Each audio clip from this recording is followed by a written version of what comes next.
Hello, we're Clyde and Laura Elwood from Longview 2 Farm. We are a small hobby farm at this point in time. We raise chickens, guineas, ducks, and we have a few sheep during the summer. So the difference between these eggs and the ones that you buy at the store is that these chickens are out on the ground. They eat bugs, they eat other insects, grains. It's a more natural. If you crack these eggs next to ones that you buy from a store, they'll have a much more orange yolk to them. And these are also fertile, which means you'll get a chick. The eggs in the store usually are not. So these roosters down here were actually the chicks that you would have saw at Birds and Blooms if you came to visit us there. They are currently 14 weeks old, I believe. I believe so. And in a couple more weeks, then we'll decide which ones get to stay and which ones have to move out. Okay, so every day I go, when I get home from work, or several times during the day if I have the day off, I go out and I gather eggs. I gather eggs for sale to people for their table. I gather eggs for hatching as well. Each group is sorted into their individual pens with who I think would be the best mom and dad. And then we mark the eggs that are for hatching with the pen number and with the date that I gathered the egg. So the ones that we're sending with Miss Tweeter are going to have pen number 4, and then they'll have from the 10th of April to the 19th of April written on them. So at 7 days, when you put them in the incubator, you'll check to see which ones are growing and which ones aren't. The ones that aren't growing we call infertile, and that will give us our fertility rate. The ones that are growing will continue on, and at 21 days they'll hatch, and some of them may not hatch, and that gives us our hatch rate. The ones that are fertile but don't hatch are the ones that Could be something genetic. It's hard to say.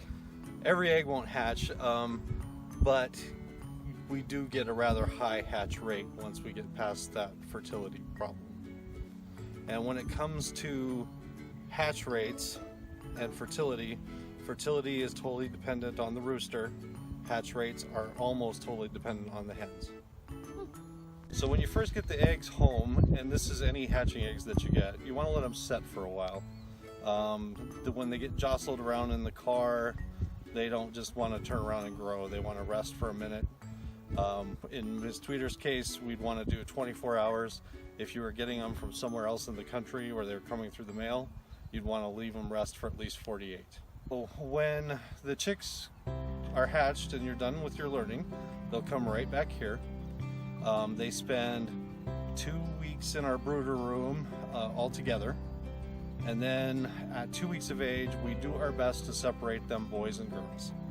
And then they'll go into different cages, the one that's all girls, one that's all boys. We do that for 2 reasons. One, to help us sort which is which, and then to half the number of the chickens that are in the same size cage, so they have more room to grow.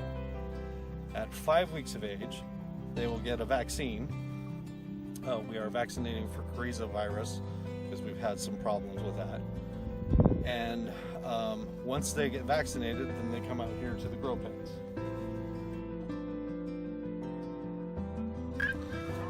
So this little guy right here is a silver-laced Wyandotte. He is a year old. He's probably one of the ones you guys hatched last year.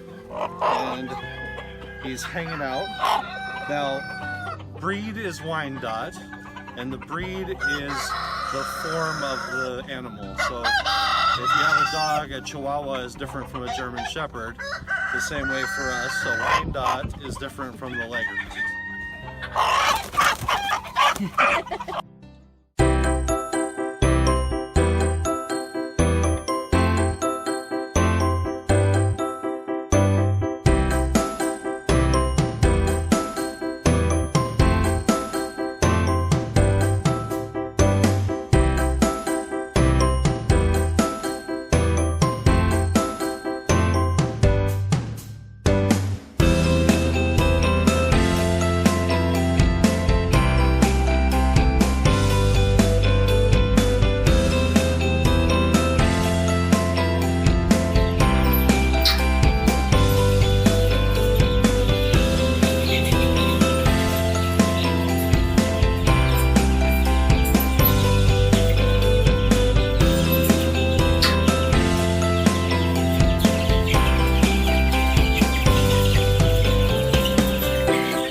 you guys learned lots, and we'll be here to answer any other questions you need. Thank you.